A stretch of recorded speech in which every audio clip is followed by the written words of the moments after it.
Tonight on CTV News at 6, could a controversial coach be coming to Edmonton? The Oilers' off-season search for a new bench boss. It sounds like there's full-throated support by that leadership group for the Oilers to go ahead and make this move. Federal politicians wade into the fight against Alberta separation. Pierre Poilievre's Stay in Canada strategy. If you want frustrated Albertans to vote for Canada, the absolute worst thing we can do is dismiss their legitimate grievances. And I have so many good memories here. Wetaskiwin loses an important part of its history. It's very sad for all of Wetaskiwin. A little bit of sunshine to start the day tomorrow, but there are more showers in the forecast over the course of the next couple of days.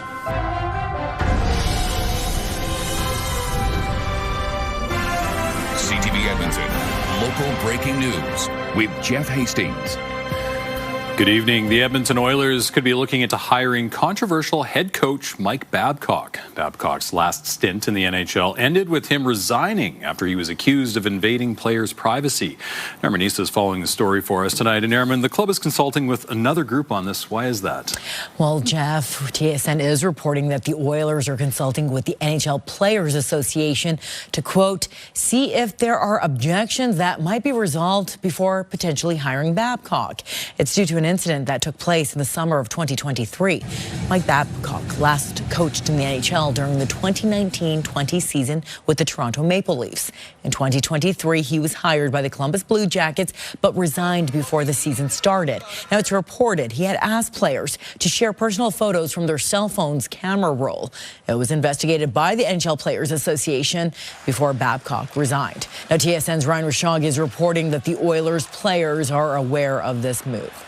We can confirm that Mike Babcock has met with the Oilers leadership group players that we're talking about, and that it sounds like there's full-throated support by that leadership group for the Oilers to go ahead and make this move.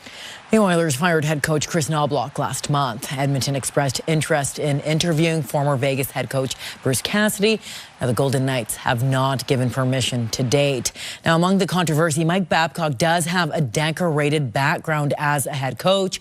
He won a Stanley Cup in 2008 with Detroit, 2 Olympic gold medals with Canada, and gold medals at 3 other international tournaments. And Jeff, CTV News has reached out to the Oilers. We have not heard back. All right, Nerman. Thank you. Nerman Issa live for us tonight. From speeding to distracted driving and too many construction signs, a new report lists a variety of reasons drivers feel unsafe traveling on the streets of Edmonton. Curtis Goodrum spoke with drivers and the mayor about what can be done to change that.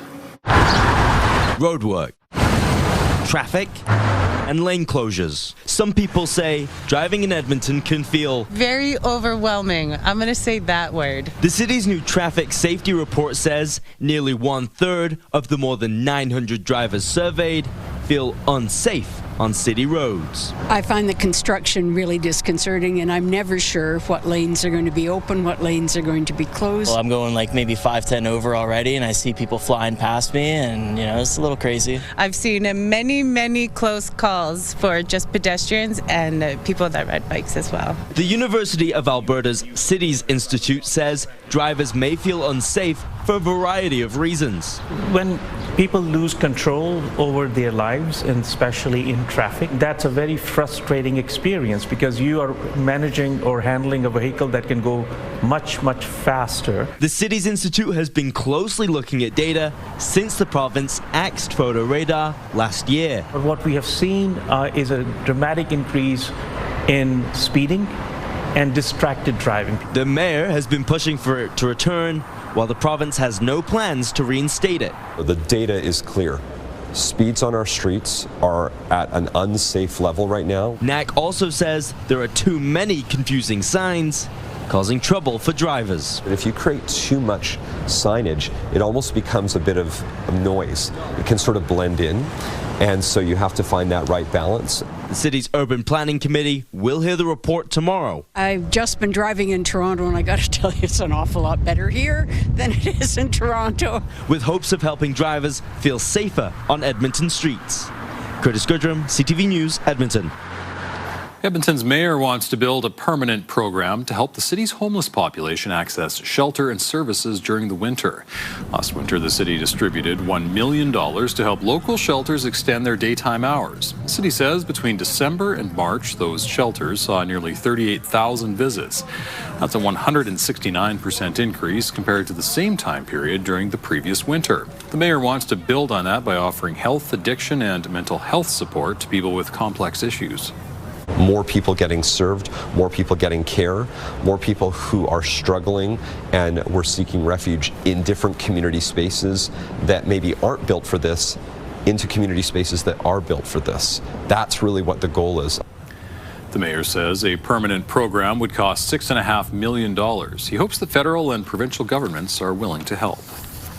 A trial is underway for a man accused of assaulting a Muslim man in St. Albert last month. Ali Wahad Noor says he was assaulted while he and his wife were on the way home from a St. Albert mosque. He says he was also called derogatory names and racial slurs. 40-year-old Ryan Richard Lacasse faces charges including aggravated assault and uttering threats. As court proceedings began today, members of St. Albert's Muslim community gathered and held up signs in support of Noor. A family spokesperson says the whole community feels the impact. What happened to him, it could happen to all of us and should not happen in Edmonton or St. Albert or in Canada or to anyone. Lacasse's next court date is June the 22nd. A jury trial has started for a man accused in a historic Christmas Day murder in Edmonton. The now 51-year-old Brian Boucher has pleaded not guilty to first-degree murder. He's accused of killing a 24-year-old woman whose body was found in her apartment in 1996. A publication ban now prevents us from identifying her. Police charged Boucher with her murder in 2023 after advances in DNA. During opening remarks, the Crown told the jury Boucher's DNA was found on several items in the apartment, on the woman and her clothing. His DNA was also found on the murder weapon, a bathrobe belt and shoelace used to strangle her. The trial is expected to last for 4 weeks. A judge is hearing arguments about an AI data center planned for northern Alberta. The Wonder Valley AI project is backed by Canadian businessman Kevin O'Leary. His group has filed an application to strike Sturgeon Lake Cree Nation's request for a federal review. The First Nation says it was not properly consulted when a water license was issued for the project. So we're not even talking about consultation, we're talking about basic procedural fairness that wasn't granted to Sturgeon Lake Cree Nation before the Water Act was issued. The O'Leary team says the First Nation failed to serve all the relevant parties within the time given. They declined a request for comment.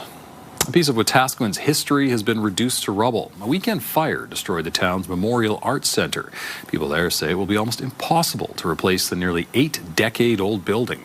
Marian Valdez-Carletti reports. It sucks. I have so many good memories here. The former Memorial Arts Centre in Wetaskiwin is now a pile of rubble after a Saturday evening fire. We just saw small flames along the edges and the fire department was all over it. Again, mainly on the far side of the building, trying to get it from there. They opened up one of the side doors and you could just see all the flame inside. Another witness saw the roof collapse and hoped some part of the centre could be saved. 10:30, 11, it was all still standing. The roof was on fire and pieces had come down, but not like this. I didn't expect to wake up and find out that it was to the ground for sure. The city says the fire was extinguished Sunday morning, though firefighters returned to deal with hot spots. The city sold the building 2 years ago and it was under renovations to become a daycare center. Before that, the Memorial Center was a community hub, a venue for fundraisers, polling stations, and weddings. My wife and I got married here. 3 kids got married here. Our in-laws had their 25th wedding anniversary here. I got married here 45 years ago. My sons got married. There was a lot of good times for our community. Wetaskiwin Mayor Joe Branco says the building, built in 1947, was an integral part of the city. It is very sad because Wetaskiwin has lost a lot of beautiful buildings, which you can't replace. You can't replace history. It's very sad for all of Wetaskiwin. Fire crews managed to prevent the spread to nearby buildings, something Jody Eaton is thankful for. It was a lot of work. It must have been a very long night considering what it looks like today. While the building may be gone, people will cherish the moments shared inside. You know, every time we go by here, we're going to have those memories. The city says the cause of the fire is still under investigation. In Wetaskiwin, Marian Valdez-Carletti, CTV News. Corb Lund says his team has collected enough signatures to force action on coal mining on the eastern slopes of the Rockies. Lund didn't say how many signatures they have. Almost 178,000 are needed for the citizen-led petition. It calls for an end to coal mining in the Rockies because of the effects to water and the environment. A successful petition would force Premier Danielle Smith's government to either consider passing a law banning coal mining or sending it to a referendum. A transformation is underway in the heart of a busy stretch of Stony Plain Road. Excavators have moved in to tear down the empty Revolution Square strip mall at Stony Plain Road and 151st Street. 2 connected buildings have been demolished and are being hauled off to make way for new development. That includes the former home of Revolution Cycle. The local business association is looking forward to seeing what happens next. This is hopeful renewal construction. It will be transit-oriented residential development and business coming there. So it's really hopeful for us. The buildings have been closed since 2024 when a flood destroyed the building's electrical and HVAC systems. The site's new owner has declined to comment on the new development. Tickets to the Edmonton Folk Music Festival are nearly sold out. The tickets went on sale Saturday morning. 4-day passes were sold out by the end of the day. People have also snatched up all single-day tickets for Friday, Saturday, and Sunday. Single passes for Thursday are still available. Folkfest runs August 6th to 9th. This year's headliners include Monsters and Men, Cat Power, and Arrested Development. And the largest outdoor farmers market in Canada returned to St. Albert this weekend. About 20,000 people were expected at the St. Albert Farmers Market on Saturday for the beginning of its 44th season. Organizers say they're lucky to open under sunshine after rainouts in previous years. The market runs 10 to 3 every Saturday until October 10th. A local baseball organization is getting some help from the Toronto Blue Jays' Jays Care Foundation. South Jasper Minor Baseball could soon receive funding from the Field of Dreams program. The foundation wants the money used to build, upgrade, or refurbish baseball fields in local communities. Communities are chosen through a 2-step application process starting the year prior. South Jasper Minor Baseball needs a matching grant from the city or province before the foundation provides the funding. It's a long process with all the paperwork and everything, but it's worth the time and effort to give kids a chance to play on fields when it's not the greatest weather here in Alberta. The Jays Care Foundation plans to give more than $2 million to 22 organizations across Canada. That wasn't the greatest start to the day, Josh, but it turned out okay. Yeah, sunshine finally broke through the clouds this afternoon. It was actually a beautiful sunny day on Saturday that gave way to some rain late Saturday night. I don't think we're going to see too many more really sunny days after tomorrow. Tomorrow should start out like today, finished with blue skies out there. 21 degrees right now, still a little gusty. We went down to the west. 28, gusting to about 45 kilometers per hour. That's pretty much been the case all day today. I think those gusts are going to die down, though, mid to late this evening, and a much calmer day is on tap for tomorrow. Pretty similar temperatures tomorrow as well. 21 and 9, the high and low for today, which is right on par with average. We have still not had a warmer than average day in the month of June. Everything's been average or cooler than average. And that's probably not going to change between now and the end of the week. Big twist there up in northern Saskatchewan. That's your deep upper level low. It's producing some heavy rain through the course of the day today in northeastern Alberta. In fact, we've got a rainfall warning in effect north of Fort McMurray. And at the southern edge of that, we've had some thunderstorms from the Peace Country, southeast through Slave Lake and down into the Cold Lake, Bonnyville, St. Paul areas. Still some thunderstorms there north of Athabasca. Those will pass well to the north of the Edmonton area. There were a couple little showers west of the city earlier today, but you can see that's all fallen apart. So just a few clouds through the early evening. Clear skies overnight tonight. We'll start the day tomorrow at about 8 degrees, increase in cloud, though, through the afternoon, and we're back to at least a chance of some showers late in the day tomorrow. Again, a high of about 21. More showers in the forecast potentially for Wednesday and Friday of this week. So we'll get into all those details in a couple minutes. Thank you, Josh. Still ahead, a federal leader promoting Confederation. Demonizing people who have lost hope in Canada is no way to restore it. Pierre Poilievre kicks off a campaign aimed at keeping one of the Conservatives' strongest voter bases in Canada. And it's historic in our history. It's historic in the process that we have to undertake. Elections Alberta on the hunt for tens of thousands of workers ahead of the fall referendum.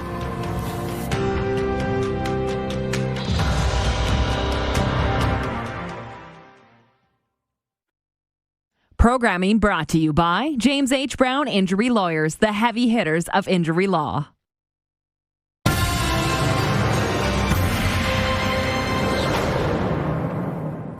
Federal Conservative leader Pierre Poilievre is embarking on a summer of trying to convince Albertans to stay in Canada. Poilievre says a lot of work is left to do to convince people who want to separate to change their minds. CTV's Tyson Fedor has more. Backed by Canada and Alberta flags together, Conservative leader Pierre Poilievre greeted a couple hundred people at the Royal Canadian Legion Branch No. 1, pushing a message of unity. If you want frustrated Albertans to vote for Canada, the absolute worst thing we can do is dismiss their legitimate grievances. The opposition leader is campaigning against Alberta separation, but at the same time says he understands why secession is on the table. Those who are choosing separation from Canada are not our enemies. They are our fellow citizens.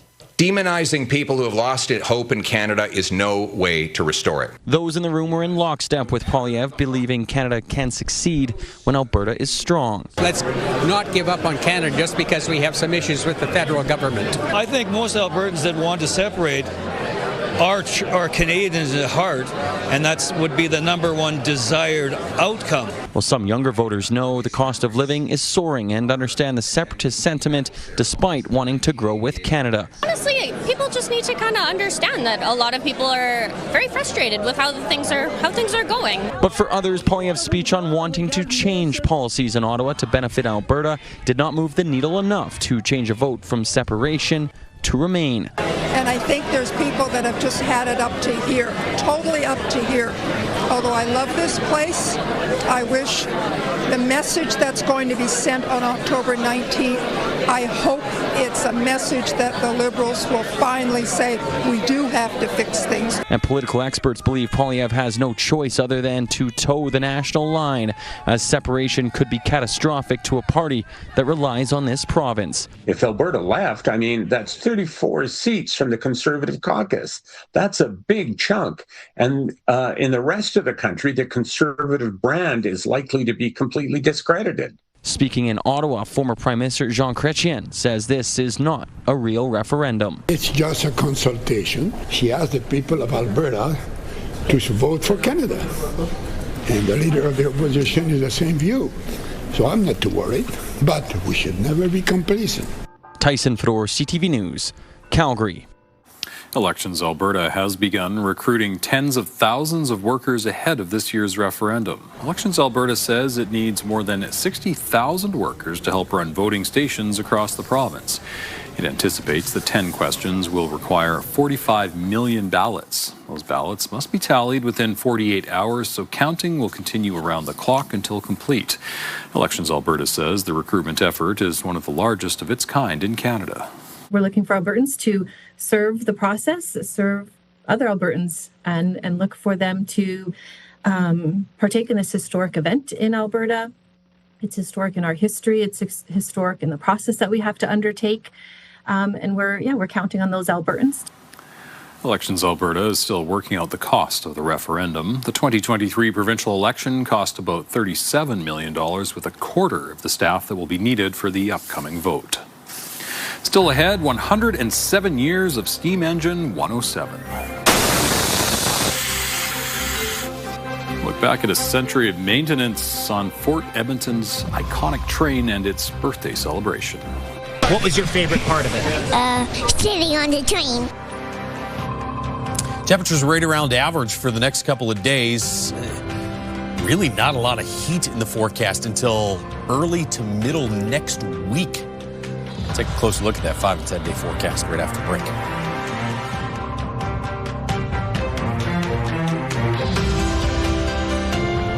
Programming brought to you by the music of Harry Potter with your Edmonton Symphony Orchestra. Learn more at winspearcenter.com. Programming brought to you by James H. Brown Injury Lawyers, the heavy hitters of injury law.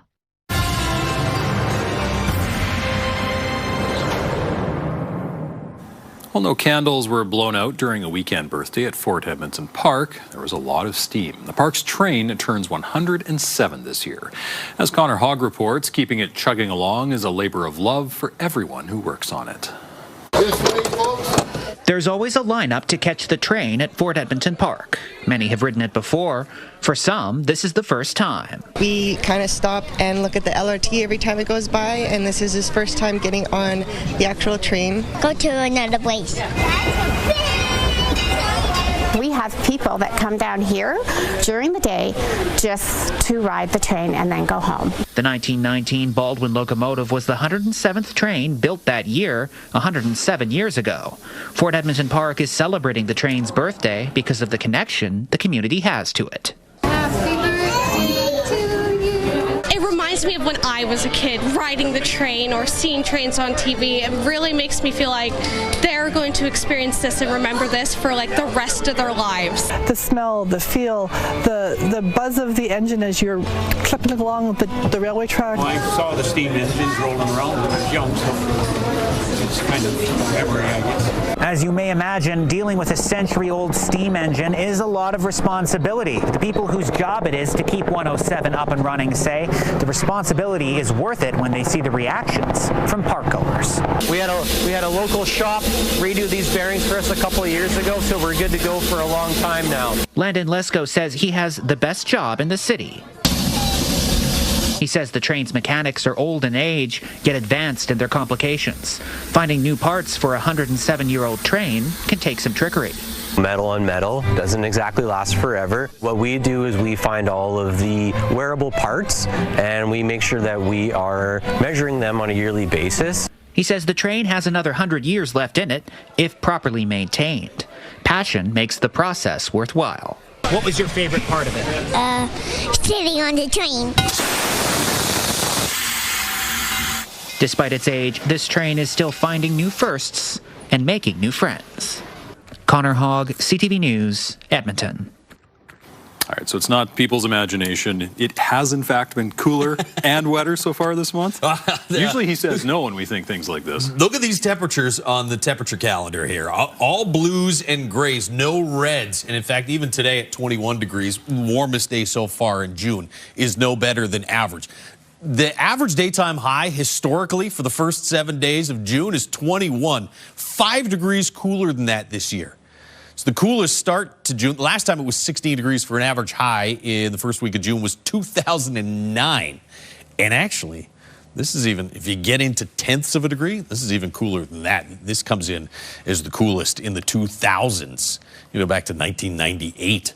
River Valley Skycam's brought to you by Action Furnace. Fixed rider, it's free, blue skies. There is some heat in the longer range forecast. Looks like early to middle of next week. 21 degrees currently, and 21 will go down as the daytime high for today. It's 12 in Fort McMurray, where you've had the heavier rain. 19 for Lloydminster, 19 in Jasper for a high, and 22 in Grand Prairie. Here's your rainfall warning for the areas in blue. We've already had some really heavy rain in those areas, and there's more on the way through the rest of this evening and overnight tonight. Probably tapers off early tomorrow morning. That twist, as we said, is your big, deep area of low pressure. On the southern edge of this, we've had thunderstorms from the Peace Country down through Slave Lake. It's clearing out in the northwest now, and all the action here is now Lac La Biche, Cold Lake. Edmonton area, well, skies have cleared nicely and should stay clear through this evening and overnight tonight. A little different story just to the south, though. This is tomorrow morning. Look at Red Deer's already under mostly cloudy skies, and after some sunshine to start the day, clouds will roll in from the south tomorrow afternoon, and we get a chance of some showers, either late afternoon or early evening. Not really heavy, steady rain, just sort of some scattered showers potentially. This here, south of the Edmonton area, overnight Tuesday into Wednesday morning, that could be some heavier, steadier rain and maybe even some snow into higher elevations in through the mountain parks late Tuesday night.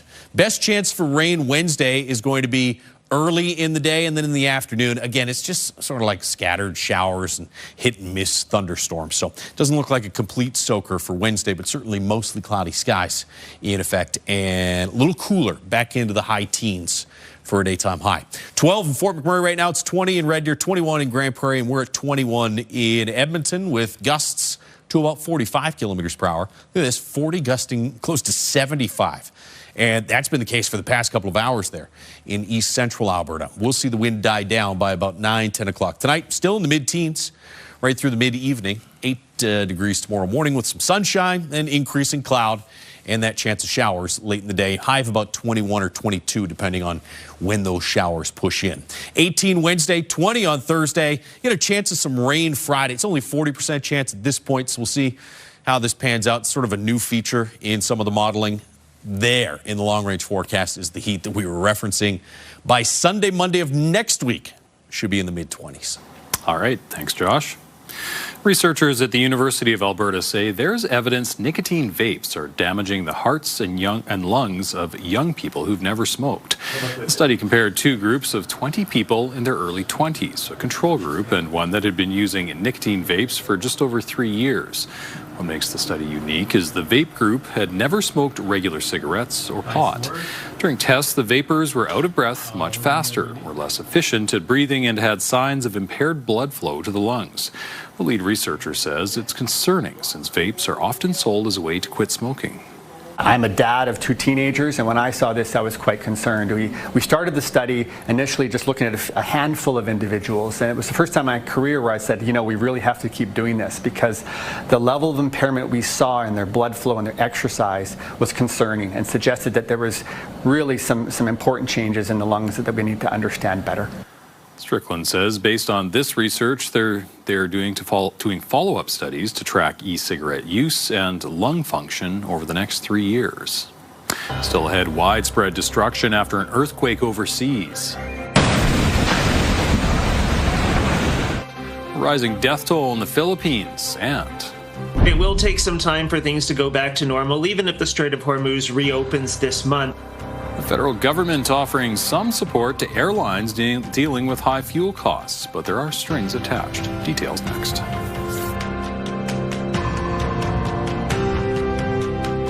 Programming brought to you by Century Casino. 3 great locations: Edmonton, St. Albert, and Century Mile.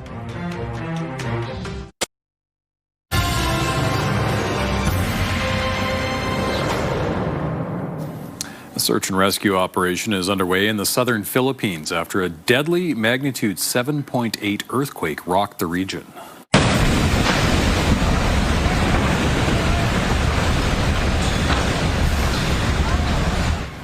It was centered in the southern island of Mindanao and could be felt throughout most of the island nation. As CTV's Kevin Green reports, many in Alberta's Filipino community have family and friends in the area.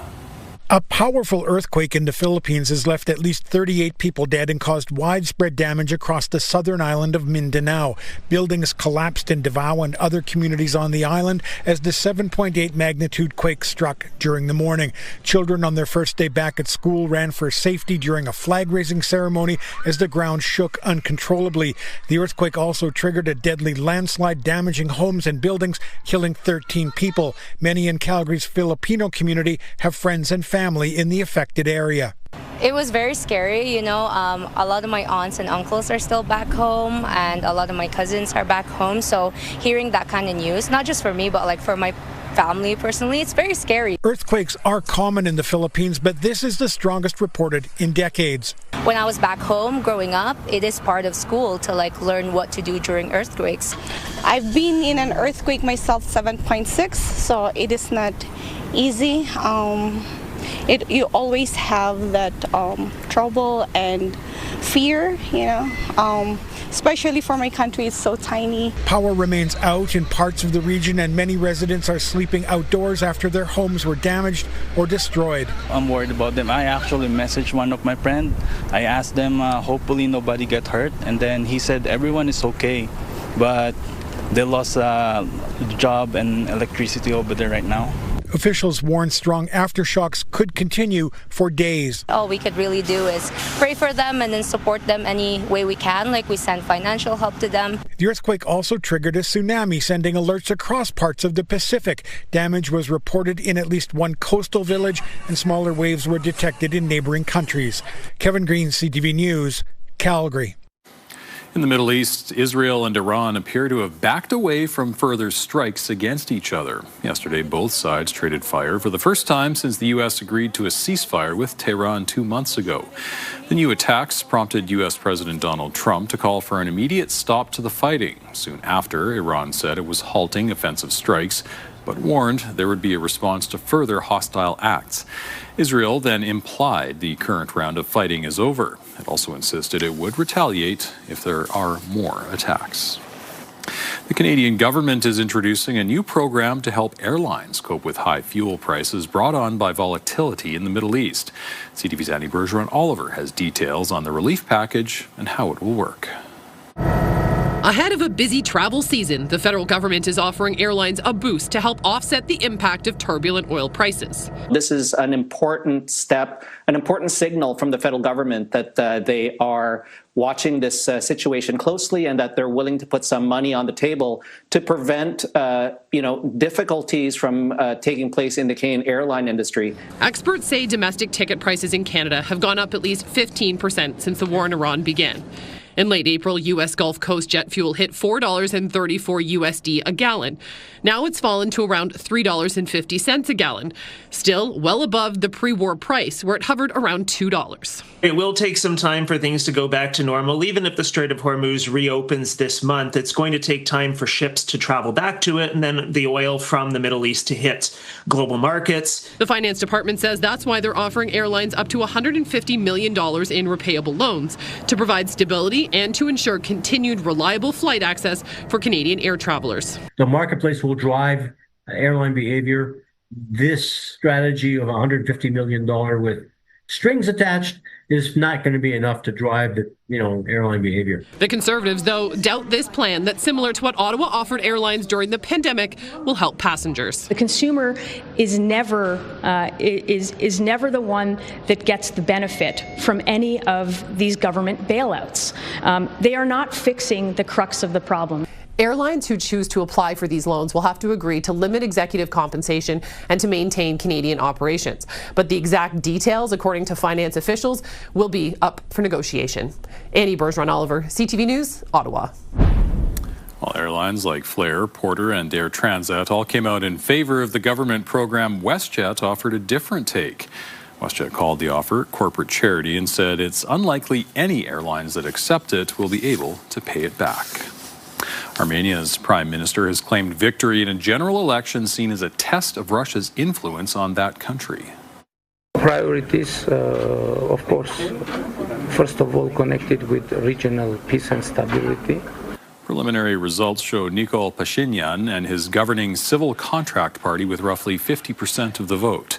They're looking to distance Armenia from Moscow and deepen cooperation with the West. His main opponent, a billionaire who made his fortune in Russia and is under house arrest, accused of advocating to overthrow the government. He's called that charge politically motivated. Security is ramped up for Game 3 of the NBA Finals in New York, with U.S. President Donald Trump expected in attendance. Some fans are criticizing Trump's anticipated appearance at Madison Square Garden. They say it's overshadowing the game. Hundreds of barricades were set up around the arena, and watch parties were canceled. Authorities have captured a bear that roamed through a city in Japan for 3 days, causing safety concerns and the closure of nearly 100 schools. The animal was spotted multiple times in residential neighborhoods, parks, schools, even a shopping arcade. A large-scale search involved hunters, police, and local officials. People were urged to stay indoors as authorities tracked the bear through the city. This comes as a growing number of bear sightings have been reported across Japan, with encounters between humans and bears reaching record levels. Astronauts on board a SpaceX capsule are sharing their view of the Aurora Australis. It's the elusive twin of the Northern Lights in the southern hemisphere. This time-lapse video shows the impressive green and deep red curtains of light. Still ahead, tiptoeing around trademark issues. We're not allowed to use those two words, and I can't even say them in this interview. Well, companies across Canada are getting creative to capitalize on the World Cup without ending up in court. Also next. The Edmonton Elks open their season on a high note for the first time in 6 years.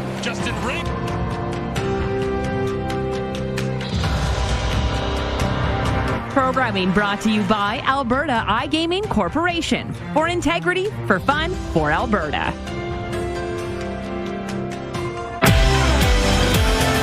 Coming up Tuesday on Your Morning, a camp for kids trying to overcome a stutter. Plus, our health research analyst joins us to talk about the risks of the raw milk resurgence. Your Morning Edmonton, weekdays. Checking on the markets, the Canadian dollar is down slightly again, just under 72 cents US. Oil up slightly, closing the day around $91 a barrel. Gold is down just under $2 on the day. On the stock market, the TSX is up 65 points, the Dow Jones down 80. A national online rental marketplace says the price of rent in Canada declined on a year-over-year basis in May.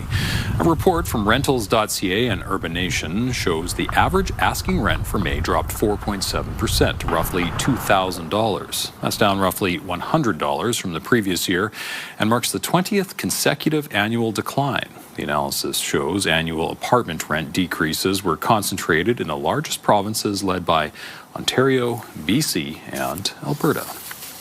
WestJet has signed a deal with Iceland Air to fly to Europe.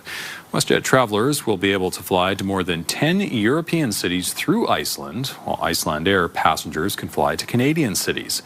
WestJet's seasonal service from Reykjavik from Edmonton, Calgary, and Winnipeg begins later this month. This follows a similar agreement between WestJet and Fiji Airways last month.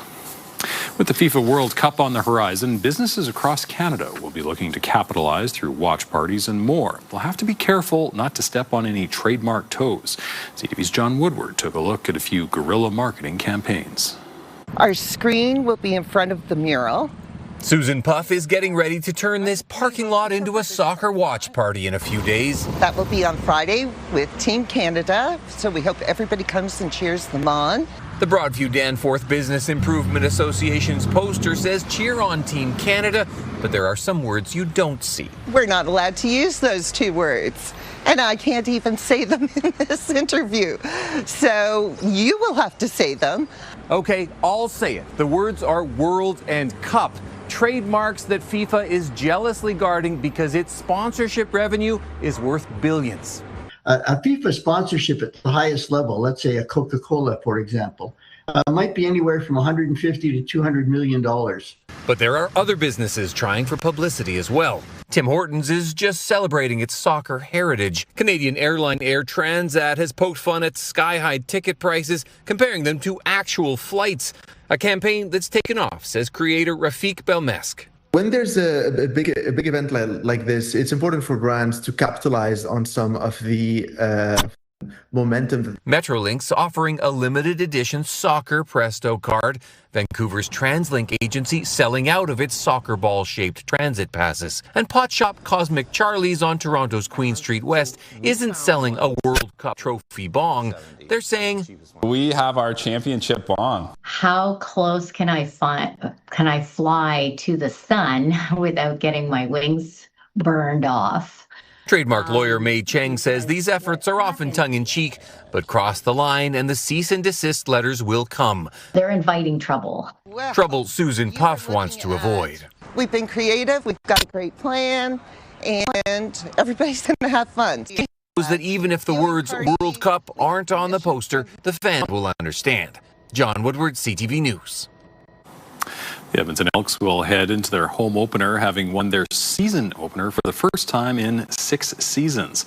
Longtime O-lineman David Beard leading the post-game celebration.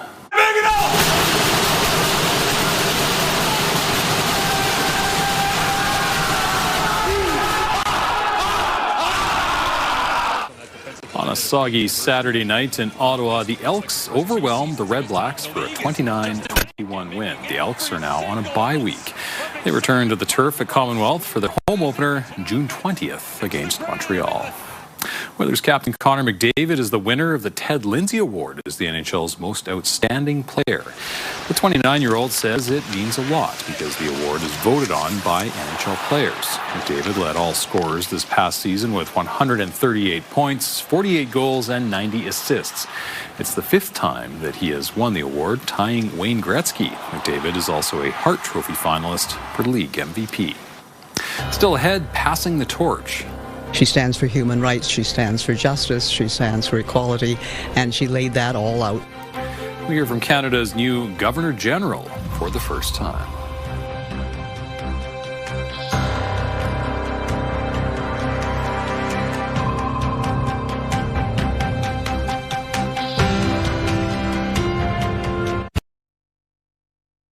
Programming brought to you by Green Tree Outdoor Living, where your dream yard becomes a reality. Stay with us. We've got another full night of great shows for you tonight on CTV.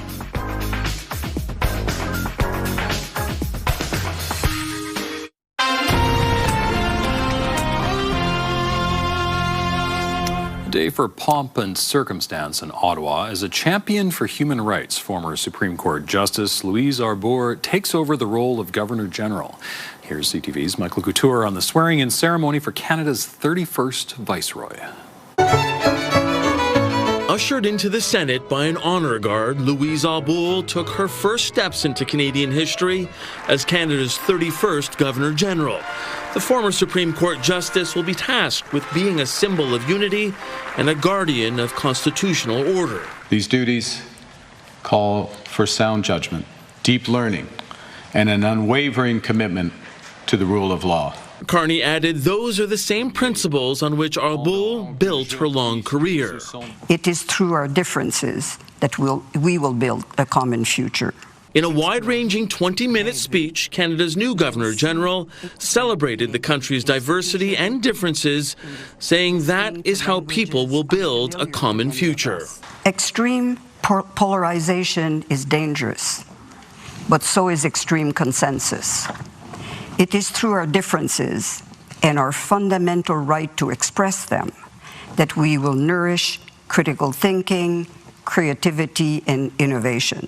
A message that resonated with other dignitaries who attended the ceremony. She stands for human rights, she stands for justice, she stands for equality, and she laid that all out. While taking over from Canada's first Indigenous Governor General, Mary Simon, Arbour underlined the importance of reconciliation. I'm looking forward to working with her in her new capacity, but I know that we are in good stead. While her message was one of unity and a call to lead on the global stage, Arbour also injected a hint of patriotic humor. We don't think we are perfect, but we believe we're pretty well on the way there. Arbour also noted the progress made by the armed forces, without mentioning her damning 2022 report on sexual misconduct in the military.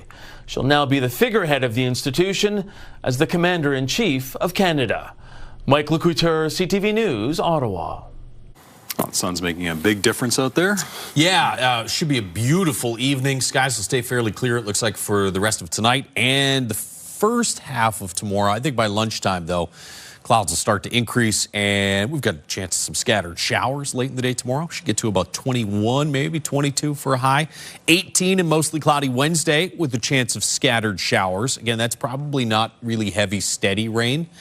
If we're going to see heavy, steady rain, Friday would be the day this week, although there's a decent amount of uncertainty with that Friday forecast. Let's see how that develops over the course of the next couple of days. Longer range does have some warmer temperatures back into the mid-20s. We could finally be above average by Sunday, Monday of next week. That looks fantastic. Thank you, Josh. And thank you, Josh. And thank you very much for sharing your time with us. For news anytime, check out our website, ctvnewsedmonton.ca. Have a nice evening.